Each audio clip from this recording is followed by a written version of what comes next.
melakukannya. Ya, artinya kalau ada orang sekarang yang tidak terbentuk alisnya atau mengharamkan perbuatan tersebut, maka dianggap sesuatu yang asing bagi mereka.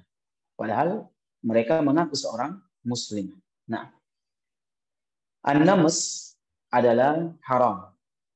Di sini dikatakan baik dilakukan untuk suami atau untuk orang lain dengan seizin suami maupun tidak. Jadi apapun bentuknya, ya, baik itu niatnya untuk berdandan di hadapan suaminya ataupun tidak, nah, mendapatkan izin dari suaminya ataupun tidak, maka perbuatan tersebut haram, dilarang dalam agama kita. Mengenai hal tersebut, Imam Al-Bukhari dan Imam Muslim meriwayatkan dari Ibnu Mas'ud radhiyallahu taala anhu bahwasanya Nabi sallallahu alaihi wasallam berkata. Jadi Nabi menyebutkan dalam sebuah hadis di mana Nabi sallallahu alaihi wasallam mengatakan la'anallahu namisah. yakni Allah melaknat wanita yang mencukur alisnya. Mencukur di sini termasuk juga mencabut alisnya. Jadi jangan sampai ya ada syubhat yang mengatakan kan cuma mencukur yang dilarang, tapi kalau mencabut tidak. Nah, ini kesalahan dalam memahami dalil. Di sini yakni mencukur mau dengan diiris atau dipakai pisau ataupun dengan cara mencabut. Ini dinamakan dalam agama an-namisah, ya, yakni mencabut alis atau mencukur alis. Kemudian di sini juga mendapatkan laknat orang yang kedua, yakni wal mutanammisat, ya. Wal mutanammisat. Wal mutanammisat ini adalah orang yang disuruh. Artinya orang yang mencukur. Nah, orang yang mencukur dan yang dicukurkan itu sama-sama mendapatkan laknat dari Allah Subhanahu wa taala. Dan lebih besar lagi dosanya ketika dia sendiri yang melakukan. Artinya dia sendiri yang mencabut alisnya atau mencukur alisnya. Maka dia mendapatkan dua-duanya dosa, laknatnya. Laknat karena telah mencukurnya, kemudian laknat karena dia telah melakukan, pelakunya. Nah, pada riwayat lain dalam As-Sahihain juga beliau, yakni Ibnu Mas'ud radhiyallahu taala anhu berkata, ya, yakni Allah melaknat wanita yang bertato. Wanita yang bertato dan minta untuk ditato. Ya, minta untuk ditato. Artinya yang menato dan orang yang ditato sama-sama mendapatkan laknat dari Allah Subhanahu wa taala.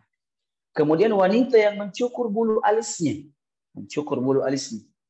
yang merenggangkan giginya untuk keindahan, yang mana mereka telah mengubah ciptaan Allah Subhanahu wa taala. Nah, ketika Ibnu Mas'ud membacakan hadis tersebut, datang salah seorang wanita kepada beliau. Ya, jadi wanita ini ya mendatangi Ibnu Mas'ud radhiyallahu taala anhu. Nah, wanita tersebut mengatakan telah sampai kabar tentang Anda yang melaknat ini dan itu. Artinya wanita ini ingin bertanya kepada Ibnu Mas'ud. Wahai Ibnu Mas'ud, telah sampai kabar kepadaku bahwa engkau telah mengatakan ya bahwa Allah melaknat ini dan ini. Kemudian Ibnu Mas'ud pun mengatakan, bagaimana aku tidak melaknat, ya, aku tidak mengatakan hal tersebut, padahal hal tersebut termaktub dalam Al-Quran. Nah, coba lihat, termaktub dalam Al-Quran. Jadi seakan-akan dalil tentang pengharaman mencukur alis itu ada dalam Al-Quran. Nah, akhirnya wanita ini pun mengatakan, weh, saya sudah bolak-balik ini Al-Quran, tapi belum pernah mendapatkan dalil. Kira-kira kalau perkataan ini disampaikan kepada kita, apakah kita akan percaya dengan perkataan Ibnu Mas'ud? Bahwa larangan mencukur alis itu ada dalam Al-Quran. Masya Allah. Nah, maka Ibnu Mas'ud pun mengatakan, sungguh ketika engkau membaca Al-Quran dengan baik, dengan cermat, dengan teliti, maka engkau akan mendapatkan larangan tersebut. Nah, kenapa? Bukankah Allah Subhanahu wa taala mengatakan, "Wa ma ataakumur rasulu fakhudhuhu wa ma nahakum 'anhu fantahu." Allah Subhanahu wa taala mengatakan, apa yang diberikan Rasul kepadamu, maka terima. Dan apa yang dilarang bagimu, maka tinggalkan. Coba lihat. Nah, ya, Ibnu Mas'ud berdalil dengan ayat keumuman ayat Al-Qur'an untuk membenarkan atau mendukung, menyokong hadis Nabi Shallallahu alaihi wasallam. Nah, maka wanita itu pun menjawab, ya benar. Maka Ibnu Mas'ud mengatakan, sungguhnya beliau Rasulullah telah melarang hal tersebut. Artinya, semua larangan dari Nabi Shallallahu alaihi wasallam itu berasal dari Allah Subhanahu wa taala.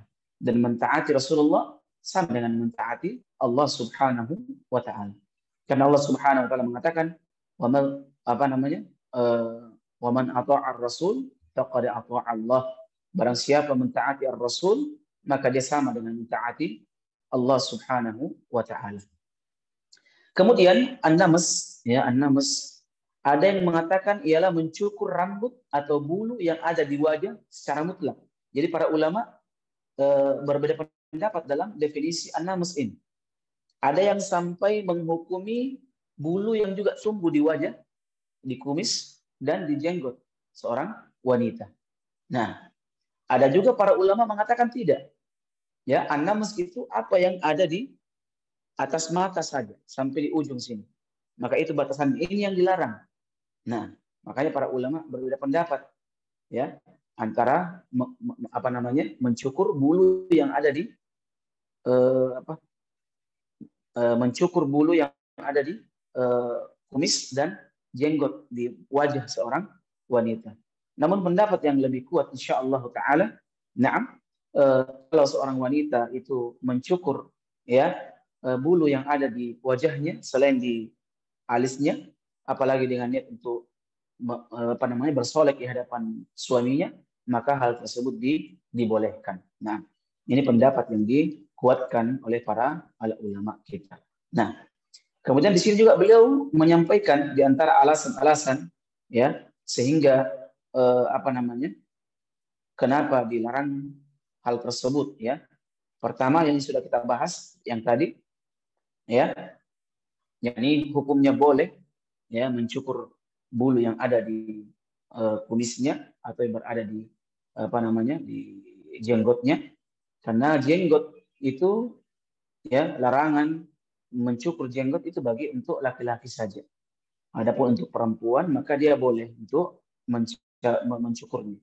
Imam Ahmad sendiri mengatakan tidak boleh kalau itu dalam bentuk dicongkel, ya, ada congkel sampai akarnya, itu nggak boleh. Tapi kalau cuma sekedar diiris, dicukur, maka itu yang beliau bolehkan. Yakni Imam Ahmad rahimahullah taala mengatakan hal tersebut. Nah, baik para akhwat yang dimuliakan oleh Allah Subhanahu wa taala, sedikit tambahan, yakni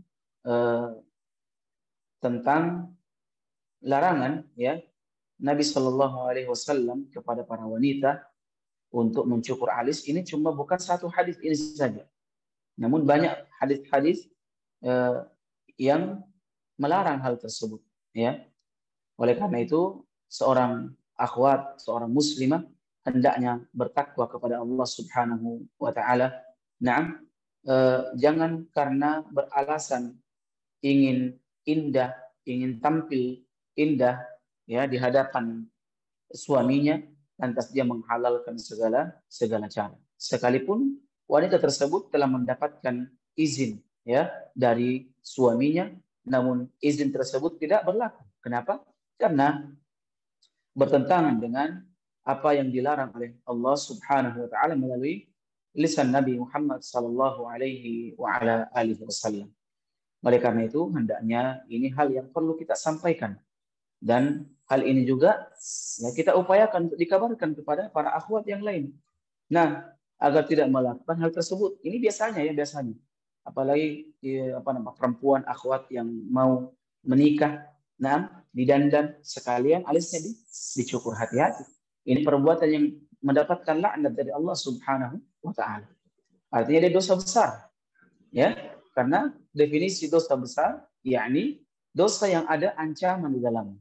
Dan ancaman laknat merupakan ancaman yang sangat mengerikan di dalam Islam. Olehnya para akhwat, para pendengar yang dimuliakan oleh Allah Subhanahu wa taala, hendaknya kita menahan tangan kita ya dari sekedar ingin tampil indah di hadapan orang lain, namun justru mendatangkan ya laknat Allah Subhanahu wa taala. Makanya seorang muslim dan muslimah ketika ingin berdandan, ketika ingin berhias, maka ingat ya, dandanan hiasannya harus berdiri di atas syariat. Ya, harus berdiri di atas syariat. Pentingnya orang itu berilmu agar ketika dia berhias, ya, hiasannya tidak mendatangkan laknat, tidak mendatangkan dosa, tapi justru mendatangkan pahala untuk dirinya. Ya, oleh karenanya di sini dibutuhkan ilmu. Dan alhamdulillah pada malam hari ini kita semua sudah mempersaksikan, mendengarkan salah satu di antara larangan dalam agama kita, yakni haramnya mencukur alis. Baik itu alasannya diizinkan suami ataupun alasannya ingin tampil atau bersolek di hadapan suaminya. Yang jelas perbuatan tersebut ya dilarang dalam agama dan hukumnya termasuk di antara dosa besar. Nah, wallahu taala a'lam bissawab. Ini yang bisa saya sampaikan. Alhamdulillah. Mungkin ada hal yang masih perlu ditanyakan, silahkan. Nah, Masya Allah, jazakallah khairan Ustaz. Baik, Umahat, silakan jika ada pertanyaan, boleh diajukan dengan, baik, sepertinya sudah ada yang ingin bertanya Ustaz, silakan Linda. Warahmatullahi wabarakatuh, Pak Ustadz yang dimuliakan Allah. Semoga Pak Ustadz selalu dalam keadaan sehat walafiat, selalu berada dalam lindungan ya.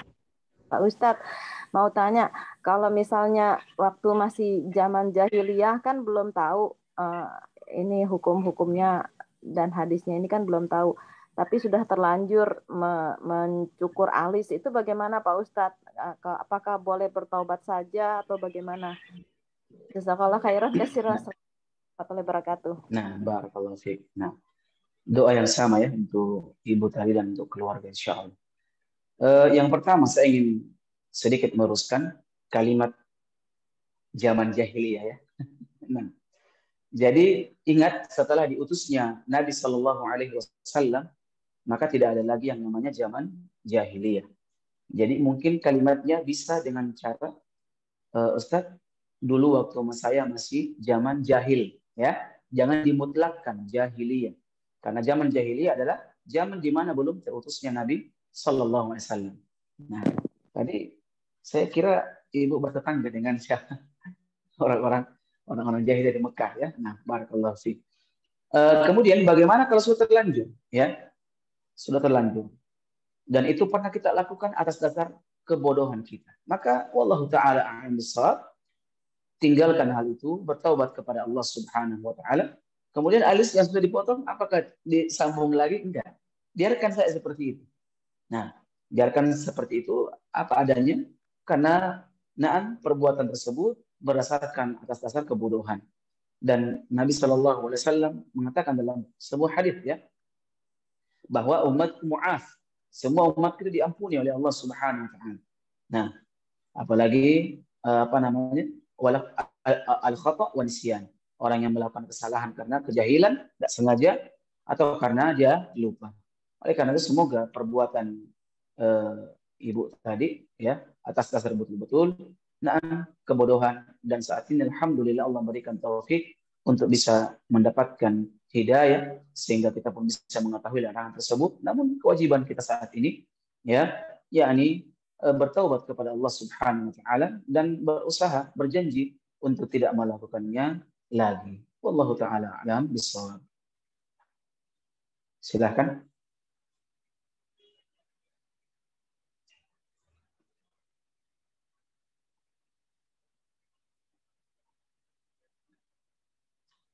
Ada yang lain? Dari Ummu Maryam. Assalamualaikum. Ana Khairunisa di Tegal. Titik pertanyaan Ustaz. Afwan, ini di luar tema. Boleh? Ya.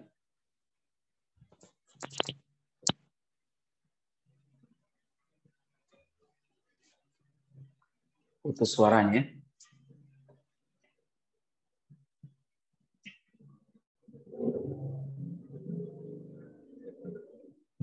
Nikahi sama yang bukan ibunya atau sepupunya. Karena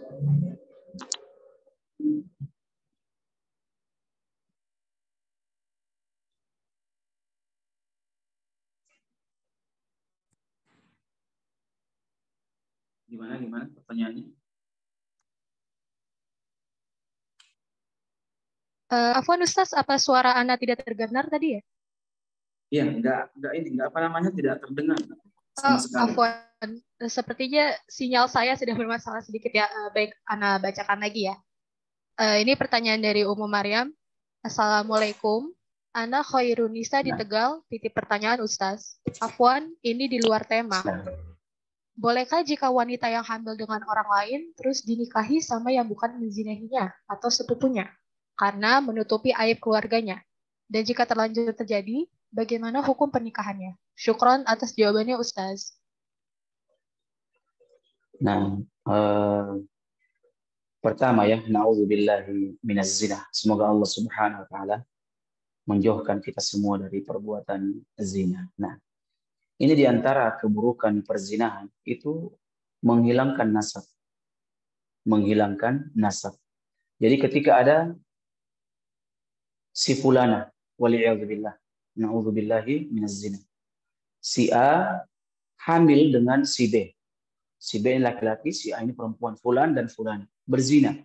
Kemudian si fulana ini hamil.